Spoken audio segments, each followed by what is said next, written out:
Hello class, I'm Dr. Knapp. Welcome to NUR 3805, Roles and Dimensions we call it. I've prepared a short video here to show you a little bit of information about APA. I wanted to do this the very first week, but you have some assignments right away, so you are going to need to know this right away, but I wanted to relieve some of your anxiety. A lot of students are really stressed over APA. Some people will tell you, oh, it's not hard.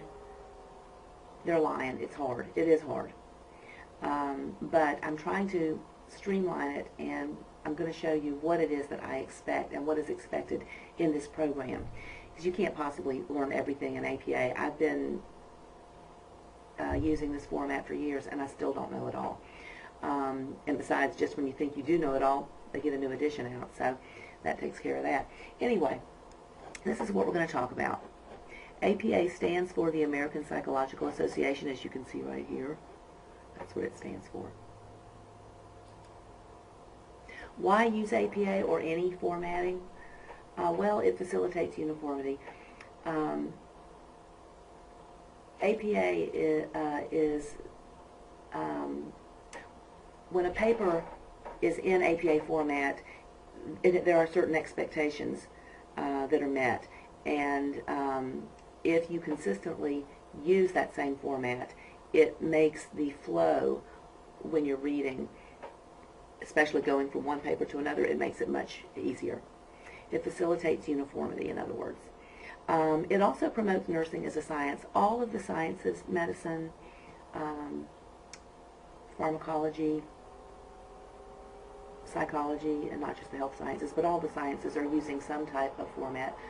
Most of them use APA. So nursing needs to step up to the plate. Is it really worth the effort? Most definitely. It is worth the effort for immediate results because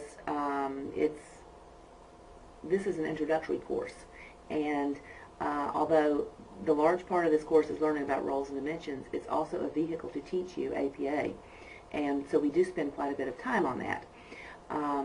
Once you master it this semester, it is going to make the rest of the semesters so much easier because you're going to be doing this every single semester. If you go to grad school, they'll be doing it there too.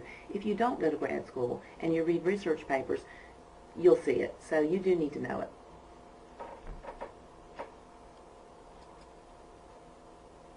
So there's a few things I want you to remember. APA is very important to learn, but it's a small amount of your grade. And we are just starting out here. The manual is huge. There are so many things, so many facets to APA. We're not going to learn all of it. There's just certain things I expect. Expect markup on your papers. Regardless whether the paper is fantastic or not so good, there's going to be a lot of markup on it. That's because this is for you to learn. If you get an A paper, there's always room for improvement, so I'm still going to put comments on your paper. I well remember when I first got my paper back when I was in the bachelor's program at JU, and I had a lot of markings on it. I was really upset because I thought I did so well. Well, I did do a good job. I got an A, but my professor had a lot to say, so she said it. Always believe the manual above anything else, and we'll cover that a little bit more on the next slide. There are a lot of resources out there that are designed to make APA easier. There are templates. There is software. I want to warn you, if you rely on the software, you're not going to learn APA. And you do have to know it to a certain extent before you can make the software work correctly, because you have to plug in information. And you have to know what information to plug in.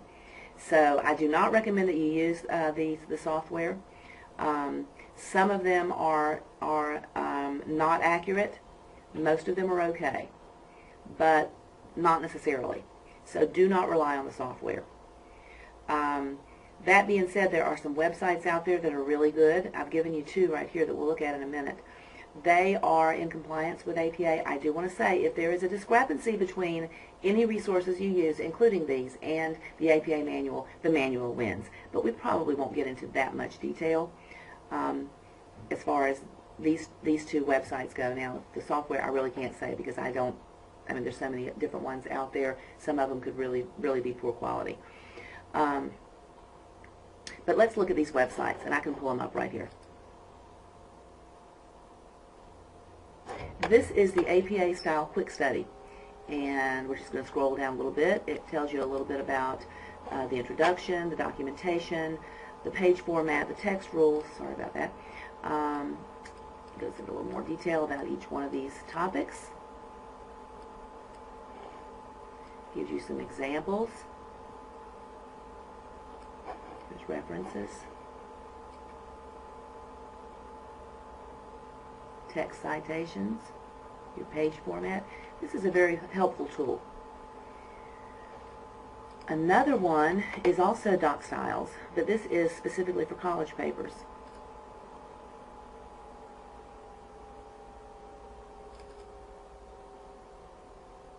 Okay. This has an index up here. These are the topics. All this information you can scroll down to, but if you want to go directly to it, let's say you want to know how to reference a journal article, click right here. See where it says journal articles? Click on that, and here they are.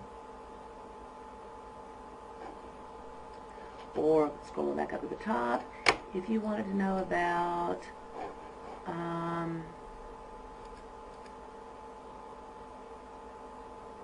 headings.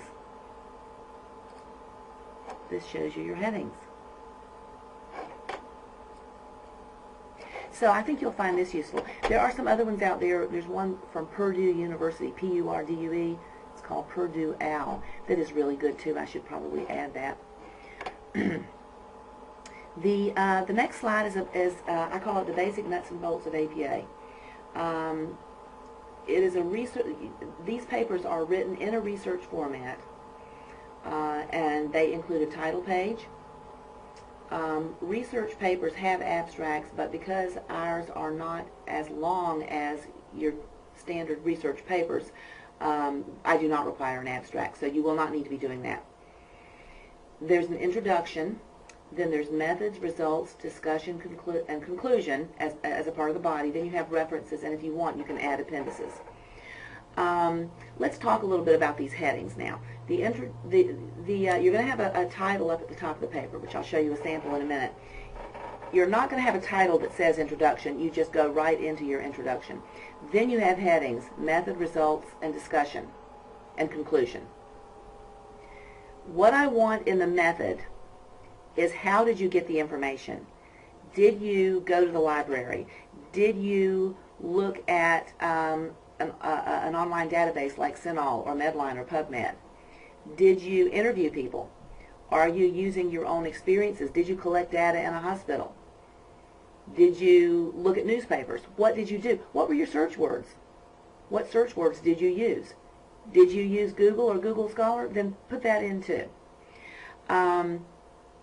For the results, this piece should be, what is it that you learned? This is where I should see a lot of your references. Not necessarily, but probably this is where I'm going to see your references, because I want to know what is it that you got, what information did you obtain, what did you learn when you use your methods. Then you're going to have, the next heading is your discussion. Well, what do you have to say about it? Now that you've done your research, you've gathered your information, you've reported what you learned, what do you have to say about it? Then at the end you're going to have a conclusion. With the conclusion you just tie it all in together, and that could be as short as just one paragraph. Then you have your references, and like I say, you can add appendices if you want. I doubt that any of you are going to do that, but if you are going to, that's where they go. So this is a sample title page. This is not APA's title page. This is, as JR states. You see the running head up here at the top. The running head, it says running head with the H not capitalized, the R is, and then a colon, and then a shortened version of your title right here in all caps with the page number, page 1. I do want the page number on page 1. Then you have your full title here, your name, the full name of the class, including the number, my name, St. Johns River State College, and the date. 2018, I just realized that, huh? Okay, anyway, this is what it looks like. Now, if you have a short title, technically, according to the manual, this running head can be up to 50 characters, so you may be able to just use the whole title if you want. But it can't be more than 50 characters. Now, the running head on the title page looks different from what it looks like on all the other pages, and I'll show you that in just a minute. In fact, let's just move right along to it now. See, it doesn't say running head. It just says community at risk.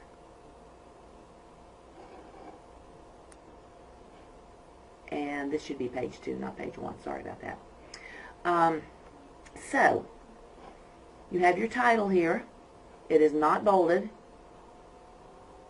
and it's centered in a line. You do not have an extra space. You just double space down, and here's the beginning. This is your introduction here. Remember, it doesn't say introduction right here. You just go right into your introduction. And I've got all these X's because I just didn't want to put words in here. It's just to take up space. Then here's your method, your results, your discussion, and your conclusion. Now, obviously, it's going to be more than one page because you have a minimum word requirement. It's going to be a lot more than one page. I just condensed it all to one page to show you the format.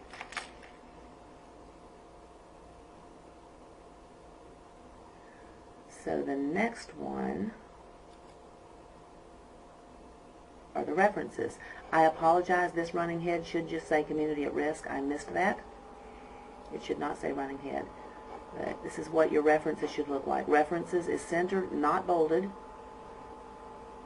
Your references are flush with the left margin for the first line. The second and all other lines after it are indented, and there is no extra spacing in between the references.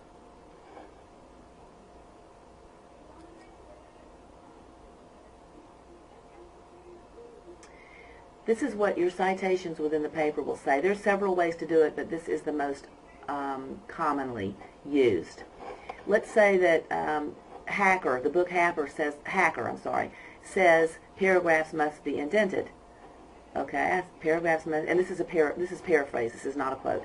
Paragraphs must be indented. That information came from Hacker, which was published in 2009. Now, if the book said explicitly, and I quote, paragraphs must be indented, then you put it in quotation marks. You have your reference just like this, but you also have the page number. When I look at the references at the end of the page, there should be one that says Hacker, and it was published in 2009. So the whole idea behind having the citations is the citations are within the text. You look at the citation, you drop down to the reference, and you can see exactly what it is. So this is a little introduction. I do hope it helps. I hope you all looked at it. If you didn't, you won't know that I'm saying this, will you? But it had some very valuable information in it. And if any of your peers, your co-students are having some issues, remind them about this video and tell them to go back and look at it. Okay? You all have a great day.